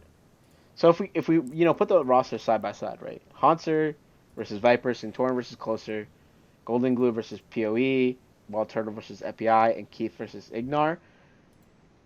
For me, I think that Golden Guardians actually has three better roles than FlyQuest. Haunter, Closer, and FBI. Wow. I Saying think I that to my think boy Santorin, bro? I know, but his summer looked so bad. Like actually so bad. And the thing is that he looked just like he did in season 5 summer TSM. He looked like he didn't know what What to to do do? at all. He was basically just farming and doing nothing. All of his sides were losing. Like to me it doesn't seem like it was anything, right? Like he just looks so bad. I think Centauran's probably like my ninth or 10th place stronger in the league, honestly. And Viper, I hate to say it, but he's just not as good as Haunter. He's a rookie. He can improve, right? But I'd put Haunter still above 10th. I think he's probably still better than Kuma, right? But Mm-hmm. I don't think it's going to matter too much for them. I think, yeah, so that's why I think FlyQuest is worse. And Golden Glue versus Power Evil. I hate Power Evil's guts, man. I hate him. Like, as Power of not, cash, bro? Come yeah, on. Power of Cash, Power of Euro, okay? He's here for the money. He doesn't care if he wins or loses. He's here for his money. So I don't think like he probably wouldn't get a starting spot in EU. You That's know his hustle. I mean, yeah, now that he went to NA, probably not. exactly. So like and if you want to compare Pobelter versus Power of Evil, I mean in the spring Pobelter was way better than Power of Evil. And we could talk about the summer how like it looked pretty bad for Pobelter, but at least he was playing the meta champions. Power of Evil could not play anything that was meta when it came to the end of the split, right? Yeah. Could only play mages. So I think that's why FlyQuest is for me looks like the 10th. And Ignar obviously a lot better than Keith. I know. And but I think Wild Turtle's a little washed. I think Power Evil isn't as good as people are thinking. And I think Golden Clue, like he hasn't gotten a fair shot. Maybe he can improve. I think FlyQuest is 10th. All right. Well, you made some really good points there, buddy. I'm not gonna lie.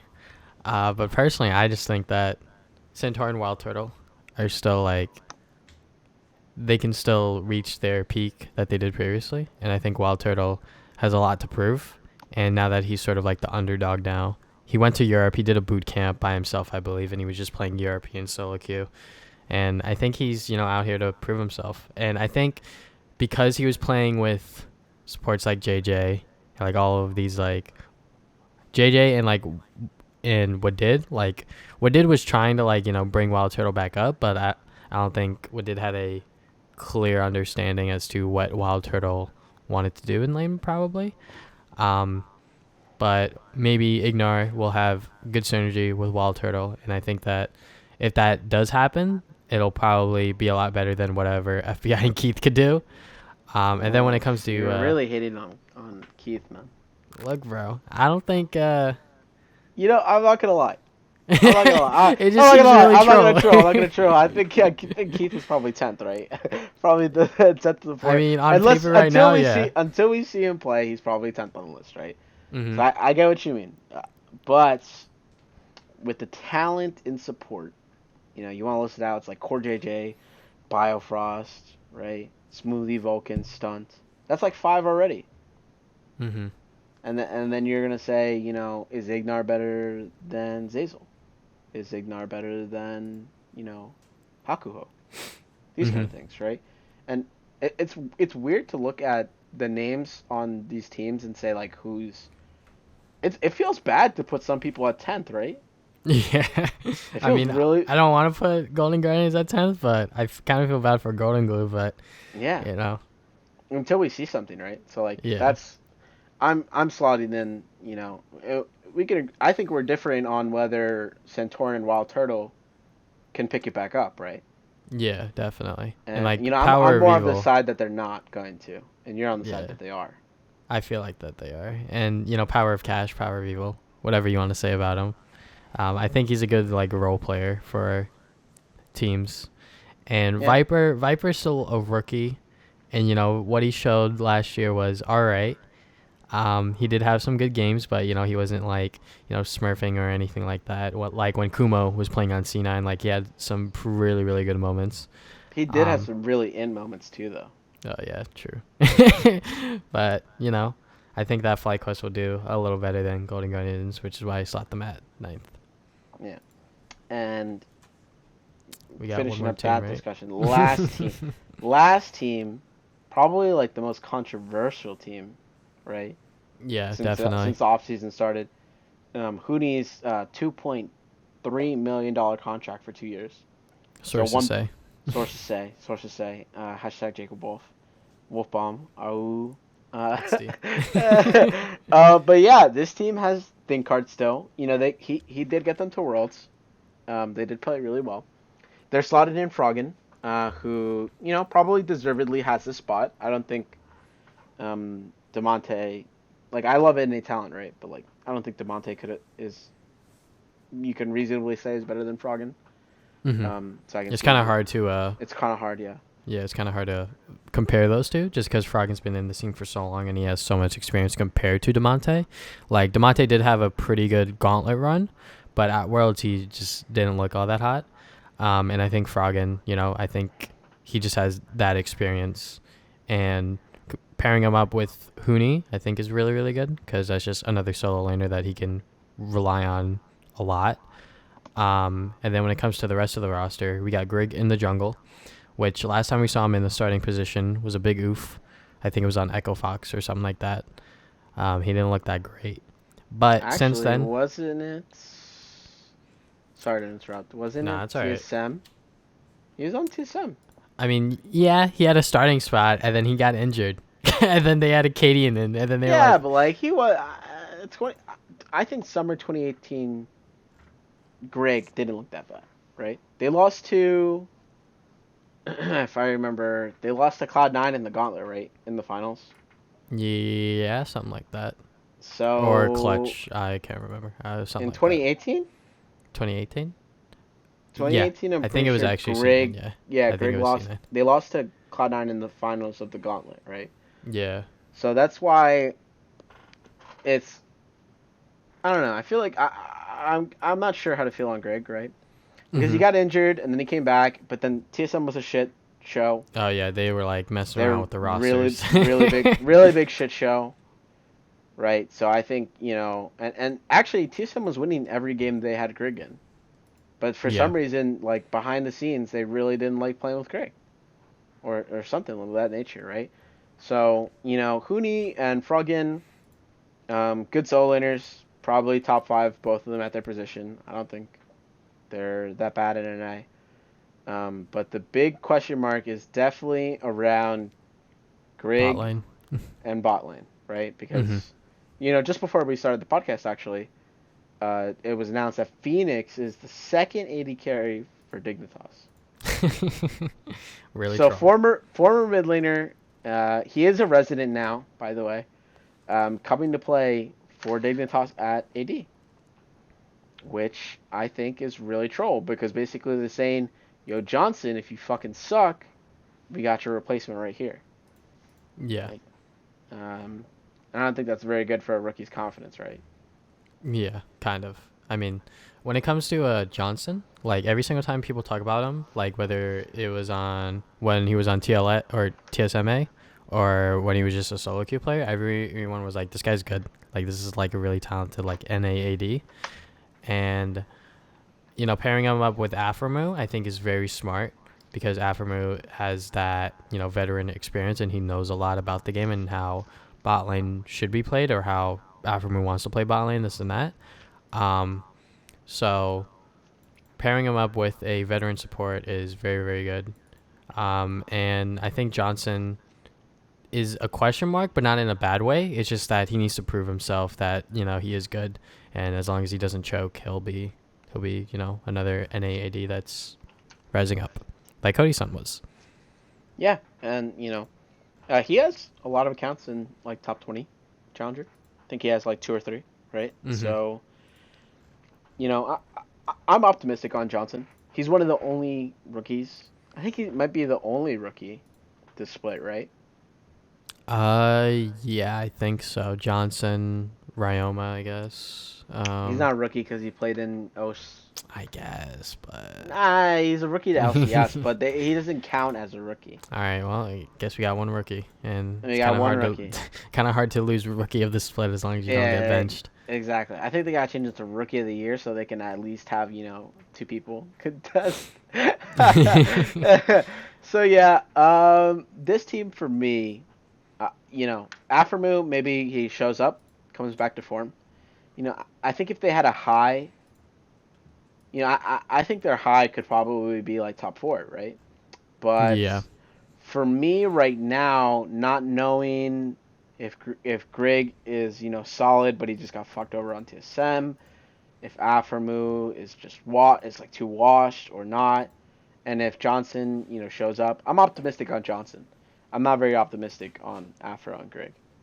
So Okay. that's why I'm slotting this team at seventh for me. I barely like they could make the playoffs. Maybe Cloud. All right, here's uh, you might think I'm trolling, but like maybe Cloud Nine doesn't make the playoffs. Maybe 100 Thieves like just blows up or something, or maybe Immortals is actually trash. Like I think my biggest bet right now is on Immortals that I put them fourth. I think that's where most people are gonna disagree with me that Immortals is like a fourth place team, right? Yeah. I mean, Immortals also has a lot of question marks, but me personally, I think Dig barely makes it playoffs. 6. They're at 6 for me. They're at six for you, so they're pretty close for both of us, right? Yeah, Could because either like way. they have a lot of veteran talent, and if they do start losing, I think that they're gonna be able to turn it around. Because Huni Froggen, like they're just really really good solo laners, and the big questions, like you said, are jungle role and the bot lane, especially the bot lane. Like personally, I don't think Aframu's bad. I just think that he has just been not, playing to what he expects of him, and maybe he just had too much power on 100 Thieves in terms of like what he wanted, and like they would always do what he wanted because that's just how it probably worked or whatever. But we don't know everything behind the scenes for 100 Thieves. And Aframu, he said going into this team, all he wants to do is win, and I guess this was his best option in terms of finding a team that'll, Probably his only option. yeah, maybe. Um, but I just think that Aframu is still a really, really, really good player, but he just needs to, straighten the shit out, pretty much.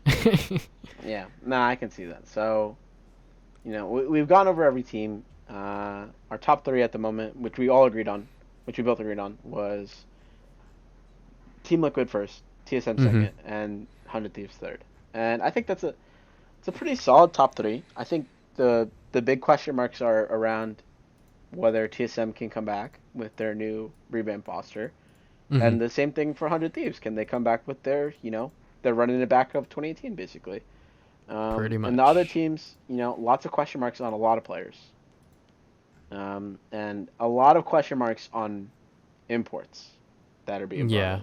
if the imports are gonna work, like Ex- Ica on Immortals. or Jizuke, or, uh, sorry, I'm blanking on his name. like the OS players like Ryoma. There you go. Yeah, Ryoma, Yeah. FBI. So yeah, FBI. Like these are big question marks on, and that kind of sucks for any talent. Some any talent that didn't get in the league. Demonte, who got to Worlds, um, kind of unfortunate, honestly. But it's hard to say whether he was actually good or not. Pole Look, Belter, man. who had a bat. all, all I can say about Demonte is that during the gauntlet run, they did not respect his Kiana, and I was like, you guys are fucking trolling, and that's why you lost. Anyways. Yeah, I see it. I see it. I see it. And then Pole Belter, who had one. We can say he's had one bad split in the last like 4 years. Mm-hmm. He had one really bad summer, and now he's just out of LCS. It's really weird to me, honestly. It's you know, and the whole Keith swapping to support as if there's no support talent in NA. It kind of rubs me the wrong way on NA talent, right? I feel like a Yeah. lot of them might just not be getting their shot. Mm-hmm. There might be. I know how EU has like the regional teams and this and that. Maybe NA needs to expand as well. Just because there's so much talent now, but they're just not getting the chance that they deserve. So maybe they'll expand. Who knows? It's extremely unknown as to what Riot wants to do because EU has a lot of talent that they can work around, and they have a lot of, different, what's it called? Sources, Leagues. Yeah. like different places to get talent from, right? Mm-hmm. Because I'm pretty sure every like Grandmasters challenger player in EU is probably on like some sort of regional league Or team, they've talked to a team or or something they've like talked to a that. team, right? But in an A, if you hit challenger, nobody gives a crap if you hit challenger. Yeah. They're like, go hit top 20, and then maybe we'll look at you. NA's a lot about who you know and this and that, and that just Yeah, really sucks. yeah. And so, uh, our last topic, after going through all the teams, last topic is Mm-hmm. teams, their preseason boot camps. We know Correct. 100 Thieves is over in Europe boot camping with Origin. Mm-hmm. Team Liquid apparently heading over to China or Korea. Actually, I Um, think there was a recent tweet about Team Liquid, if I could find it. But pretty much what they're doing right now is that Double F is going on a solo boot camp to China, and then Brox and Jensen are in EU doing a duo boot camp, and then Impact and Core JJ are staying in Korea to play on that Korean ping, pretty much. okay, so If they're I could they're all find just the tweet, I'll let you know. But that's what I read from one of the TL people. okay, okay. So that seems pretty cool. I think actually, um, not too bad probably. But also TSM right now in China boot camping with LNG. LNG was a team in LPL that finished sixth place. Hmm. Um, I believe they actually upset IG in the quarters and then proceeded to get knocked out. But Unfortunate. they didn't have any points. So I might be talking out of my ass. But I think it was LNG who knocked out IG. But yeah. Now this is my thought that I don't think TSM it matters that much, right? But they because they weren't at Worlds, right? Hmm.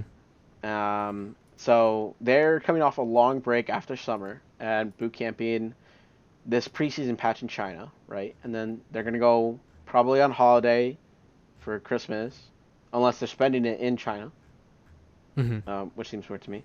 And then coming back and like practicing another couple weeks in January. Like, do you think the do you think the extra practice is gonna matter a lot? Even with the meta being really different in say a month or two, a month and a half. It just depends what kind of players and what kind of team they want to, build around. So, like for example, I was watching a Blabber interview on the C9 show, the Nines or something like that. Mm-hmm. And Blabber, when he was asked why he didn't go to Korea with Sven and Vulcan, he was like, "I just don't want to get burnt out and this and that." So, but It's very understandable because you don't want to play a shit ton before the season starts, and then once the season starts, you're still playing a shit ton. So you don't want to just keep that grind consistent. But if Vulcan and Sven are, that motivated and that dedicated to keep playing like that, that's what they want to do. Um, but preseason boot camps, if it's like a brand new roster or like a brand new, bot lane or this and that, like it's understandable. I think the reason why TL is doing their off-season thing, like what they're doing, for example, Double of going to China, like that's just good streaming content for him, and also it's good for him to, play in a new solo queue environment to see, how they play and this and that. And then Broxa and Jensen being in the EU TL HQ to practice their synergy. Obviously, orgs are noticing that jungle mid synergy is very, very important. And then Impact and Corey JJ staying in Korea, I think that's fine as well. Because Double F and Corey JJ aren't going to lose that synergy that they once had before, just because Corey JJ and Double F are both really talented players. Yeah. And then when it comes to how TSM and 100 Thieves are doing their boot camp, they should definitely do a boot camp as a team because they're new rosters and they haven't played with each other in a while. Yeah. For the example of Bjergsen and Biofrost and like someday Meteo's Cody's son. So it just depends what team you are. Obviously, not every single team should do this because it's a lot of money to invest in a boot camp like this. But if you are really, really dedicated to win and if everyone is on board with it, I think it's fine.